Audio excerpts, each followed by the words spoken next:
Good morning to everyone today. Nice to see you.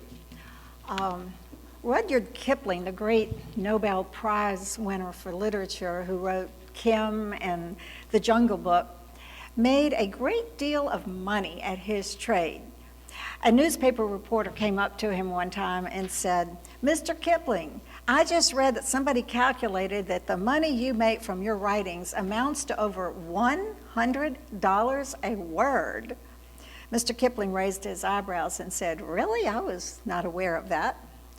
The reporter cynically reached in his pocket, pulled out a $100 bill, and gave it to Mr. Kipling and said, "Here's a $100 bill, Mr. Kipling. Can you please give me one of your $100 words?" Mr. Kipling took the $100 bill, which was worth a whole lot more 150 years ago, folded it up, put it in his pocket, and said, "Thanks." Well, the word thanks really is a $100 word. In fact, it's more like $1 million word because of the good that it brings to the person who has a thankful heart and actually says it. It's a word, though, that is too seldom said. It is rarely spoken, too seldom felt these days, and too often actually forgotten. Yet if any nation ought to be thankful, it should be America. We should indeed have an attitude of gratitude. Gratitude for all of our many, many blessings, abundance, safety, opportunity, and that attitude should always be expressed to God, to others, and to ourselves. We are commanded in many spiritual teachings to give thanks, which is excellent advice because the grateful person will be a happier person. Research shows that a grateful person will also be a healthier person. A grateful person will be a holier person. Gratitude is simply not an option on any level. Well, for this month, our theme is gratitude. And I hope that this will be a reminder to all of us to cultivate an attitude of gratitude. It's so good for us. I know it's tempting, though, sometimes not to feel it. Sometimes we feel deprived of things we really want, things we need, things we find it hard to be grateful without.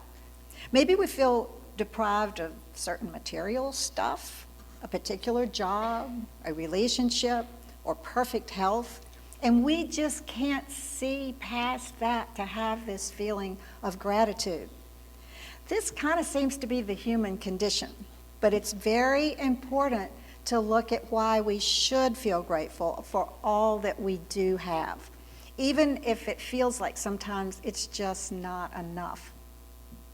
Sometimes it just takes faith, good old-fashioned faith, to see past what we don't have to what could be. A congregant here recently said, "Things don't happen to us, they happen for us. Things don't happen to us, they happen for us." Thank you for that, Darlene. It's true. Life is one great big school, and everything can be used as grist for the mill to learn from. If we don't use a particularly challenging situation to learn from, we will have just suffered for nothing when we could have used it for our inner growth. And sometimes what we consider to be misfortune at the moment ends up producing something wonderful for which we are very, very grateful. For example, the famous writer, Guillermo Fesser, who will be, by the way, in New Orleans this week, recently said that Mark Knopfler, the phenomenal lead guitarist for Dire Straits, told him recently that when he was a kid, he used to go to the guitar store all the time and dream of this red Stratocaster that was in the window and beg Father Christmas for it every year. He was always disappointed. Then one year, his parents finally saved up enough money to give it to him. Mark didn't have the heart to tell them that without an amplifier, an electric guitar won't do very much. What he did, so that his parents would not feel bad, was to learn to pick that guitar in a way in which the sound could be heard without an amplifier. The result, Mark created his unique Dire Straits sound that is known worldwide and made him famous. And now Mark is grateful for that childhood misfortune. Last week, I was talking with a couple who told me that a year ago they had drawn up some plans for a great big addition to their home, and they were very excited about the whole thing. As it turned out, though, they couldn't afford what they wanted, and they had to drop the whole project. They did not feel very grateful at that point. They told me recently, though, that when they went back to their plans, they realized that if they had been able to afford their plans the year before and built that addition as they had planned, it would have been a complete disaster. In the last year, their needs and interests had changed so much. In fact, there was a new child that was coming on the scene, and it just wouldn't have worked at all. And they are now very, very grateful that their dreams were thwarted at the time and that they can now redo their plans and create something that is much more in keeping with their new vision. They are now grateful for what last year seemed like a real setback. I recently counseled someone who went through quite a lot of trauma in her childhood, for which she was certainly not grateful for at the time. However, this person now feels like that trauma is exactly what made her who she is today, and she is actually very grateful. Through her suffering, she learned to forgive, and this has changed her life, the ability to forgive, and made her a completely different person, and she is grateful. Then there's the story about the grocer who went to his guru one day in great distress to say that across the road from his shop, they were building a large chain store that would for sure drive him out of business. His family had owned that shop for over a century, and to lose it would be absolutely his undoing. There was nothing else he was skilled at. His guru said, "If you fear the owner of this chain store, you will end up hating him, and it's really hatred that'll be your undoing." "Well, what shall I do?" said the distraught grocer. The guru answered, "Each morning, walk out of your shop onto the sidewalk and give thanks and bless your shop, accepting for it absolute prosperity. Then turn to face the chain store and do the same thing." What? Be grateful for and bless my competitor and destroyer? Are you crazy? Imagine talking to your guru like that. The guru answered, "The gratitude and blessing that you give him will rebound to your good. Any evil you wish him will destroy you." After 6 months, the grocer returned to report that he had to close down his store after all. But he was now in charge of the big chain store, and his life was in better shape than ever before. And he was grateful. Sometimes you just need to be willing to let go of your good so that you can experience the greater. I know someone who, as a student, had to work hard to make straight A's all through school so that he could become a doctor. He got accepted to Harvard Med School. However, because his family was poor, they couldn't help him financially. They couldn't even pay for his books and his plane rides back and forth to Harvard. So he couldn't attend. He ended up at LSU Med School, and due to his local contacts in the surgical specialty he wanted to go into, he not only got into that particular medical specialty, but he became, due to his contacts, president of every medical society possible from his residency to later in life, which he found fulfilling, fun, and abundance producing. He was later very grateful for his childhood seeming deprivation. During Hurricane Katrina, when I first evacuated, I was bemoaning the fact that a few days, just a couple of days before the storm, I had taken on this big rescue dog to foster for a few weeks. And because of her, I was severely hampered in terms of where I could stay during the storm. Not to mention that I evacuated in a tiny electric car meant for city driving and ended up having to drive with her to Oklahoma City. This 110-pound black Doberman Pinscher, who had just been operated on, still had the stitches in, and was in a super foul mood. There was no place for her to lie down anywhere in my car, and she was stuck sitting up all the way to Oklahoma City. It had always been my experience with Dobermans, I do Doberman rescue, that they were amazingly sweet and appreciative when you took them in as foster dogs. But here I was with the Tasmanian devil. She growled at me. She bit people, including my cousin, who I was going to partake of the hospitality of in Oklahoma City. And she didn't like Jim Morrison very much either, and that was the only music that could keep me awake on the road because I'm not a coffee drinker. So here I am on the highway with this obstreperous 110-pound black pointy-eared Doberman. We didn't know each other very well, and we didn't like each other very much. But here I was with her for the duration. I was not grateful. As it turned out, though, that dog saved me more than once. As much as she didn't particularly care for me or my Honda Insight, she took it upon herself not to let anyone near me, near my hotel room, or later in my Salvation Army apartment in Oklahoma City. And I was really grateful for her when I also returned to New Orleans after the storm, because I was virtually the only one on my block with no neighbor or police protection. But I was truly invincible with my Tasmanian devil guard dog. And I could go anywhere in the city with her. People wanted to borrow her. I will always be grateful for what first seemed like a huge misfortune. By the way, we ended up being very good friends, and I gave her her forever home, much to the consternation of several of my friends and anyone who ever came to the front door. Bliss was her name. The examples could go on and on.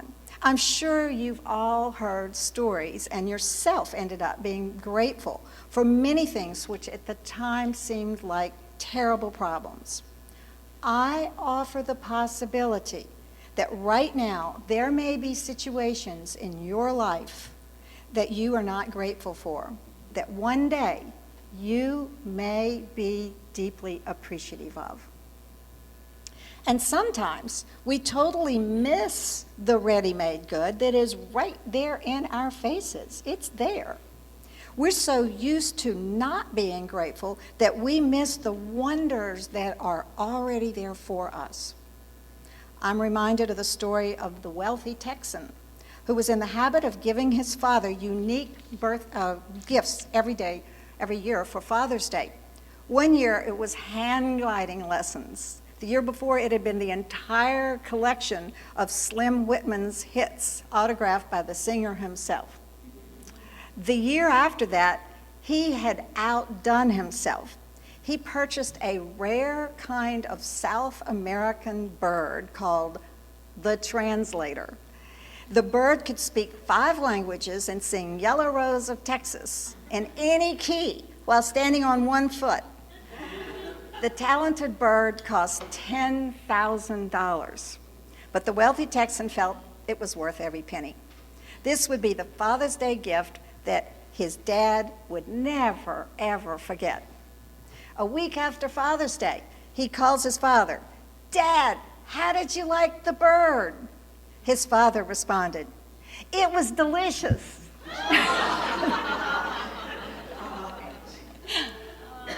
We have so much that sometimes we can't see the great value of all that God has given us. I once read that the beginning of man's rebellion against God was and is his lack of a grateful heart.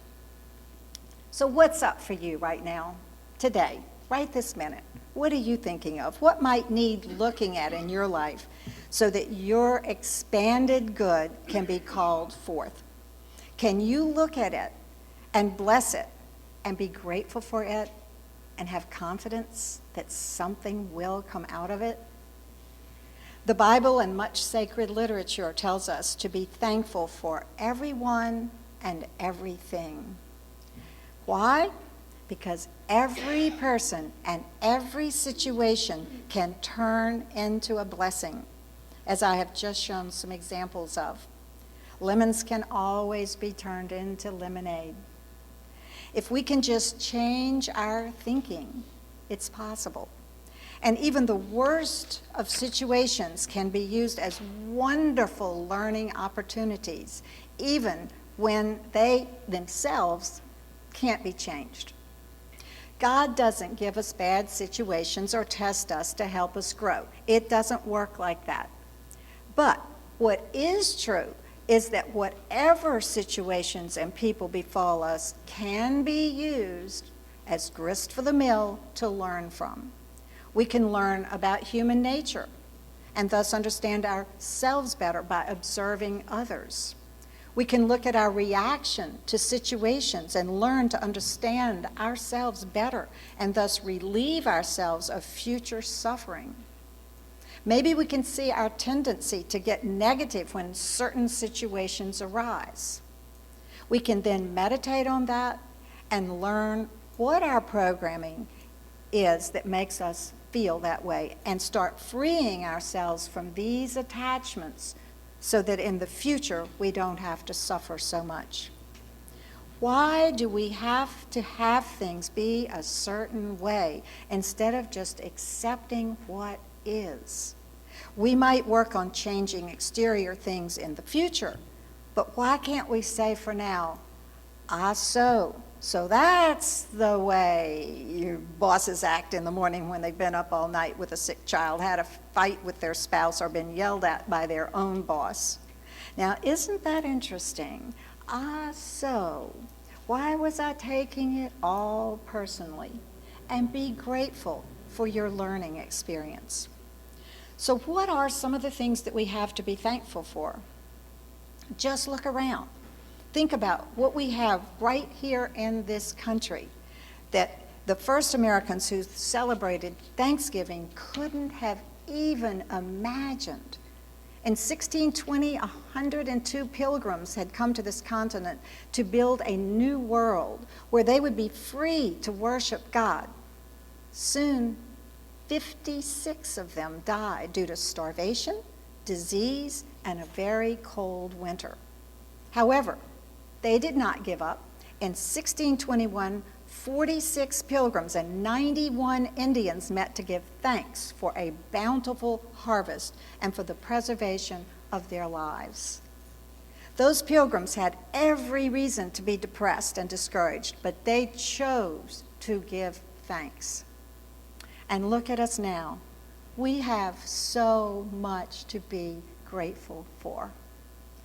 First, there's our innate potential to transform ourselves and our lives, whatever they are, into something spectacular, no matter what the situation might be. We often have such tunnel vision about the way something is supposed to be that we can't see its potential. Emmett Fox shared the following about our potential to manifest abundance. I quote, "When you go down to the seashore, you find an unlimited supply of seawater at your disposal, billions upon billions of gallons. But the amount that you can carry away will depend upon the vessel that you have brought to carry it in. If you take a 10-gallon can, you can get 10 gallons. But if you take only a pint pot, you can take away only a pint. And if you have nothing bigger that you've brought than a thimble, you would not be able to take away more than a thimble full." So it is with divine abundance. The only limit is the limit of your capacity to receive. And we should be very grateful. Not only that this is true, but also that we have the wisdom to know that. Yet we often limit our vision and we don't see all the abundance that we really have. We are so focused on what we don't have that we miss what we do have and limit our abundance. So we need to be thankful that everything can turn out right if we just see it differently. 2, we need to be thankful for a clear and receptive mind. And all we need to do is pray and meditate to gain an even greater clarity and to see things as they are, perfect, and not to see things as our neuroses project onto reality and distort it, making the sticks on the road snakes due to our snake phobia. 3, we should be especially thankful for divine guidance that is always there, if we will just ask for it and then stay open to it. 4, we should be thankful for the life that heals our bodies.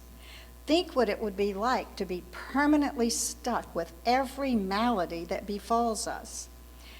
It actually used to be kind of that way just 150 years ago.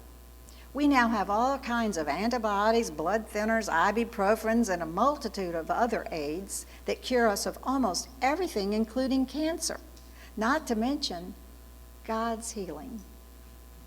5, we can be thankful for all the abundance that we have: food, shelter, transportation, clothes, books, nature. We can be thankful for the people in our lives who love and support us. 7, we can even be thankful for sometimes having to start all over again, which renews us and often leads us to greater things.